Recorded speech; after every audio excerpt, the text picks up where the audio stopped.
Dear students, now we are going to start with the unit number 3 and the lesson number 4.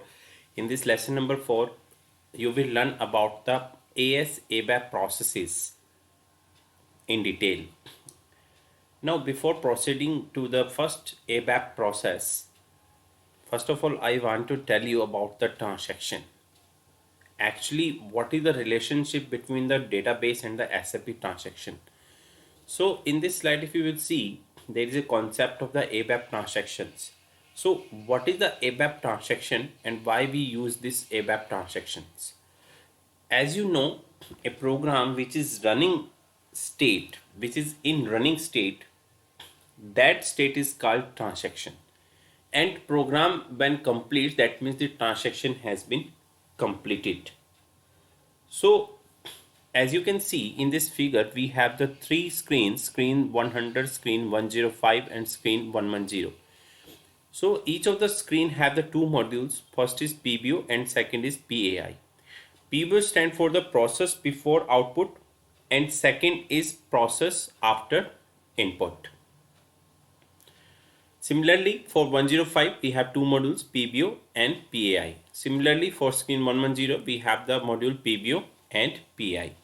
So PBO, process before output, means before displaying the screen to the user, it processes something. So that is called PBO. Similarly, if we will talk about this PAI, PAI is the part of the dialog steps that execute when the user enters something onto the screen. So that is called process after input. So you can see that each screen is executing one by one, and the processing of this screen, it will display first screen and then it will display second screen and then it will display the exit or termination string. So these complete process of showing one screen after the another is not a single process. It is composed of number of transaction process, and that transaction process is called database transaction process, because each of the screen is dealing with the database server. It may be either getting some data from the database or it may be storing some data into the database. So screen 100 is dealing with the database, screen 105 is also dealing with the database, and screen 110 is also dealing with the database. So we cannot think it is a single process. It is composed of the number of transactions, that is called 1 DB transaction, second database transaction, third database transaction and fourth database transaction. And collectively these transaction is called ABAP transaction, complete transaction. As you know, the complete transaction and each transaction have some desirable characteristics, and these are called acid properties. Acid means A stand for the atomic, C stand for the consistent, I stand for the isolation or isolated, and D stand for the durability. So these characteristics must have of each transaction. Now come to the atomicity. That means the transaction either succeed fully or doesn't have any effect at all. That means if a transaction is running, so it should or must be succeed fully or doesn't have any effect at all. Now second property, that is consistent. The system status must never be inconsistent. Consistency means, that means when the transaction is running, so its status never changes for one, that is inconsistent. Isolated, third property. The transactions are isolated from others unless commit is confirmed. That means if one transaction is running, so no other transaction can be interfered with the other transaction. So that property is called isolated, isolation. The last is durability. Transaction results are stored permanently in the database. So the transactions, suppose a transaction is running and storing some data into the database, so that should be permanent in nature. Either the disk failures occurs. So that is called durability. So these are the four properties of a transactions. So now come to the main topic. So this is the kind of relationship between the database and SAP transactions. So SAP ABAP transaction you can divide into the number of database transactions. So students, in this topic you will study about the locking techniques, that means locking management in AS ABAP. How we can manage the locks in case of a database transaction. So as you can see, the SAP lock principle is that SAP program should make log entries in the log table. This is a log table which always reside in the main memory of the instance with the enqueue work process. So this enqueue work process is responsible for locking management. Suppose a user wants to change the access to data, the executing dialog work process requests a lock. So it can directly send a request to the log table in the main memory. So as you see in this figure, we have the two clients or two users, Mayor and Smith. And these are the two application server instances. This is one application server instance and this is another second application server instance. In this application server instance has its own ABAP dispatcher and has its own work processes. So this is your dialog work process, this is your enqueue work process. And if two instances of application server wants to communicate, there is a special thing which used to communicate, that is called ABAP message server. So message server is responsible for communicating of the two instances of the application server.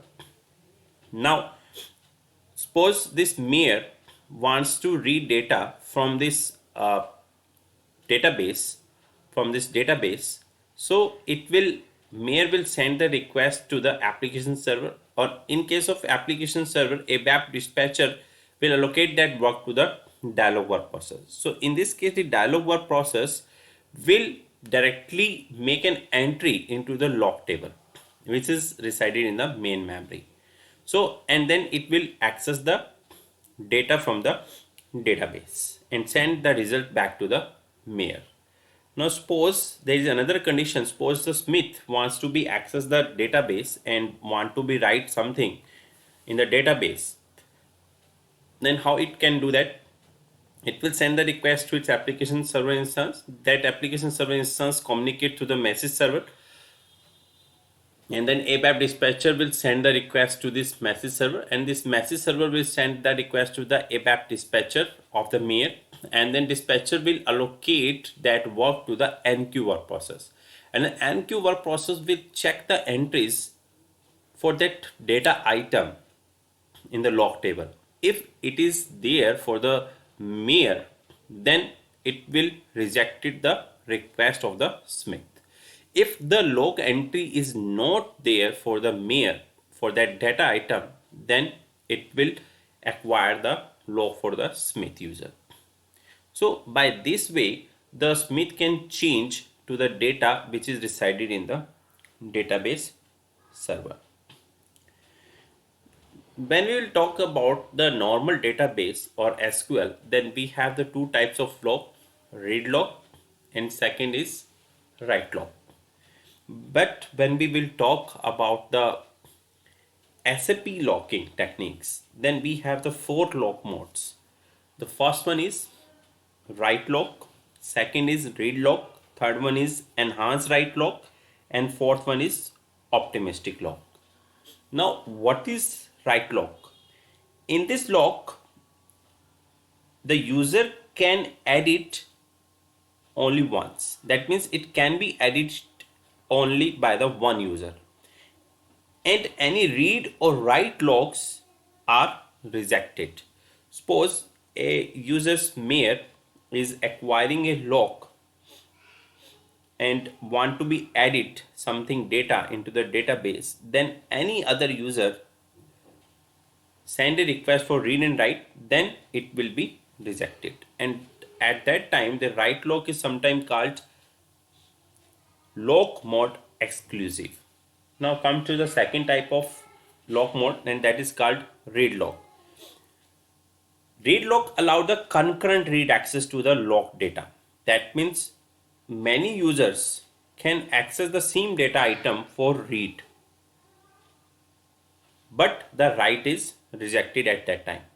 And sometimes this read lock is also called lock mode shared. As the name suggests, shared means any number of users can share the same data item for reading.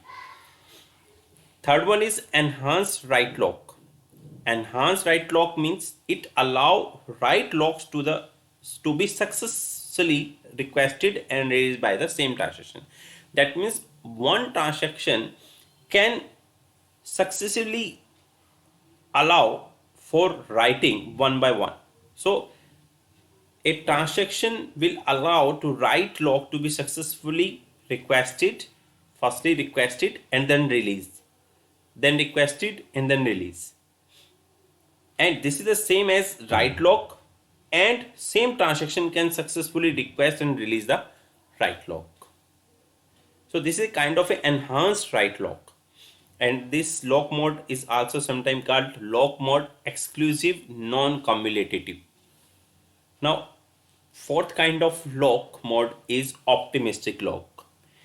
And in this case of optimistic lock, the transaction respond like a read log at first, and then the transaction can change to the write logs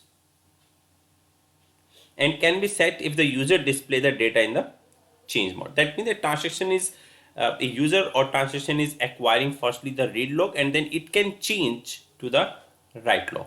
And this type of lock is sometimes called lock mode optimistic. So that was the concept of the lock management in ABAP. Now come to the next topic, the principle of asynchronous updates. So before discussing about the update process, we should discuss about the principle of asynchronous updates. As the name suggests, asynchronous, that means which is not a synchronous term. Suppose the dialog process, we have the three screens, screen 100, screen 105 and screen 110, and each of the screen have the two modules PBO and PI, PBO and PI, and PBO and PI. And each of the transaction, when we were talking about the transaction, that means each of the screen is related to the some database operation. So this is one database operation, this is another database operation, this is third database operation, this is another fourth database operations. So there are a number of SAP transactions which are running parallelly, and these SAP transaction can offload time intensive database changes by using the updated system. And during a dialog work process, because every time a dialog work process is executing, the data temporarily stored for processing may be passed to an update work process for further processing.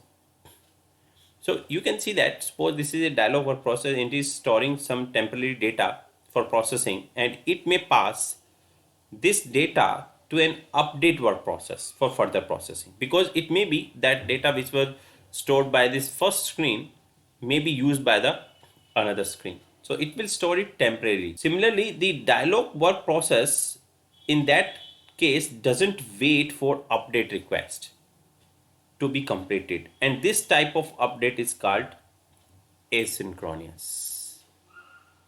So suppose a screen 100 is taking some data from a student like name, roll number and so on. So when a user press submit, so it will not wait to commit, it will store that data directly to the database and it will commit the transaction. So this type of update is called asynchronous update. Asynchronous, we will compare it with the synchronous. Synchronous means firstly it will write the data into the database and it will wait for processing, because it may be used via the other screen. Then it will not update into database, then it will wait for the second processing of the screen, and then third processing, and then finally it will commit. Okay, but it doesn't. So in case of this asynchronous update, the screen number 100 may submit the data or commit the transaction immediately after processing. So number of commits will be executed by each or every screen, and after that finally each commit has been done, that means the data changes has been done into the main database, then finally a commit work will be done by the last work process, dialog work process, and that will be changes will be in the directly into the business table. So that is the concept of the asynchronous update. Now come to the uh, next topic, and the next topic is printing in ABAP. So sorry, this is the next topic, asynchronous update. So you can see that in case of asynchronous update, the program is first taking the first log to the data record for the other users by addressing the enqueue work process. So you can see that this is the enqueue work process, which will acquire the first log for the data records. If the log entry to the log table is successfully, the program will pass the log key to the user. So it will passing the key to the users, and the program then reads the record to be changed from the database. So in the active dialog word process, the program calls a function called using the call function in update task. It then writes the changes request to the database update tables. So these are called generally VB tables, and they act as a temporary memory. So it is not storing in a permanent, so it is acting as a temporary memory and store the data to be changed. Later on, this data can be collected and written to the application table. So these are the application tables in the database. And after the dialog part of the transaction end, so suppose this dialog transaction has been completed, the program initiated the close of the transaction with the commit work statement, with the help of commit work statement. So by this way, this update work process will work. The update work process read the log record that belong to the SAP transaction from the VB table, and this is based on the confirmation of the information transferred from the dialog work process. So once the dialog work process has sent the request that all the transaction has been completed, has been committed successfully, then we will read the log record from the SAP transactions. So as well as after the dialog part of the transaction end, the program initiates the close of the transaction with the commit work statement, and the update work process read the log record that belong to the SAP transaction from the VB table, and this is based on the information that is transferred from the dialog work process. So the changes are marked and collected in the VB tables. The log entry in the log table must be reset. So that is the main use of the asynchronous update work process. And now come to the next topic. Suppose if you want to set and monitor the log entry, you can also do with the help of a translation code, and that is called su3 command. We will do it in practically part. Now come to the printing in ABAP. So third process is printing, and for printing we use a special kind of work process that is called spooling work process. So you can see that, and it is denoted by the S. Suppose SAP GUI, suppose a user, Mayor or Smith, want to be sends a command to print something by the printer. So it will send the request to the application server. Onto the application server, ABAP dispatcher will send request to that dialog work process. So it will check for the database. If the database it found some data and want to be print, so it will send the request, and then it will send back the request to the spooling work process, and then spooling will find out the output, and it will send that request to the either to the printer server, or it may send to the operating system spooler. So if we want to print number of pages or number of transactions simultaneously, then it will spool. That means it will make a queue of the request into the operating system spooler, and after one by one it will send request to the printer. Okay, it may either send directly to the printer server. On the printer server we may have operating system spooler, or it may send directly to the operating system spooler of the application server. Then it will print all the records one by one. Now come to the next topic, and that is scheduling background tasks. And for this scheduling background tasks or jobs, we use a special kind of work process, and that is called background work process. And background work process is always represented with the help of B, that is called background work process.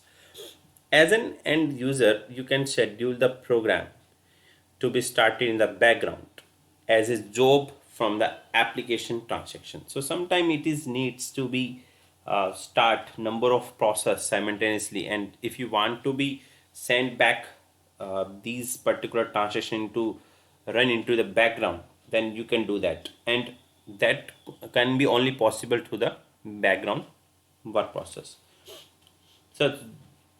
So you can see that suppose this is a ABAP dispatcher, so it will send the request to the background work process. Background process will send that job to the in the background. Another example we can take that suppose if we want to run two workbench tools simultaneously, then we can use the /o for making it in running in the background. Now come to the next topic, and the next topic is gateway communication.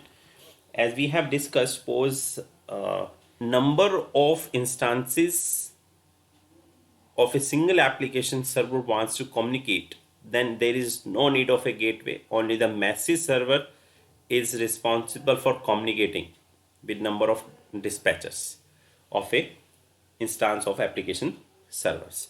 But if you want to connect two SAP systems, and if you want to connect one SAP system with a non-SAP system, then we need a special communication, and that is only possible through the gateway. So a gateway enables communication between the instances of a systems. You can see that the gateway, so this is the gateway and this is the gateway, and a gateway enables the communication between the instances. So this is first instance and this is second instance of a system, or between the various system. Various system is which is outside of this SAP systems. So it may be the two SAP system which they want to be communicate. So this SAP system has gateway. So this system has a gateway. So they will communicate with each others. Or this gateway also can be used for communicating with the third party. Third party means which is non-SAP systems. And the gateway enables the communication between the instances of the systems or between the various systems using the two technologies, and the two technologies are called RFC and CPIC. RFC means remote function call, and CPIC stand for the communication programming interface connection. So CPIC used for the communicating between the gateway. So gateway reader, that means this gateway reader, sometimes called gateway reader, is the main process of the gateway system. The dispatcher start the gateway reader. So dispatcher will start the gateway reader and check it periodically, and the gateway forward the request to the gateway of the remote system. So it will send the request to the other gateway. So by this way they communicate with each other. Now come to the next and the last topic, and that is called ICM.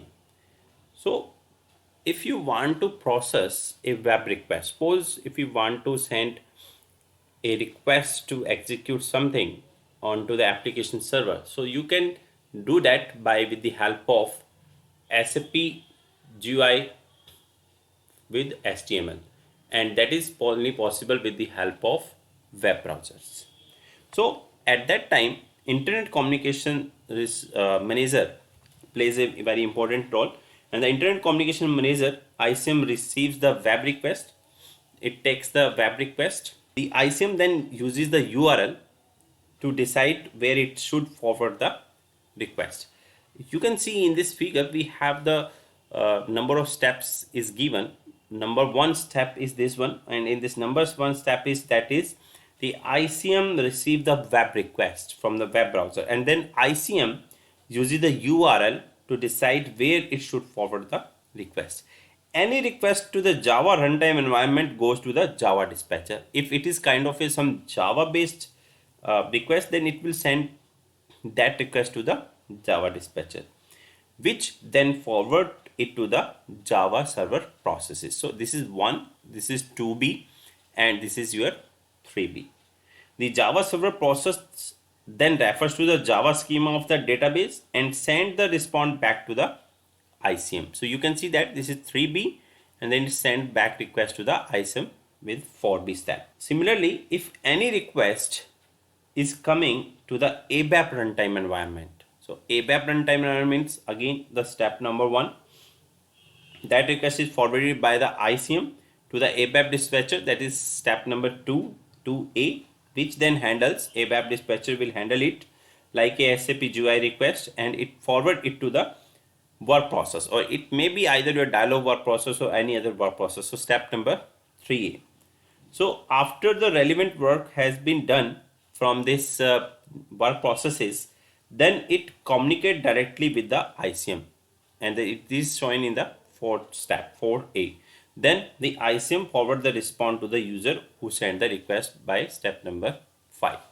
So that was the way by which ICM communicates. So we have completed here the unit number 3 and the lesson number 4. So thank you so much for watching my videos. If you have any queries, you can put that queries onto the comment section. I will respond it accordingly. If you really like videos, please switch the like button. Please, thank you so much.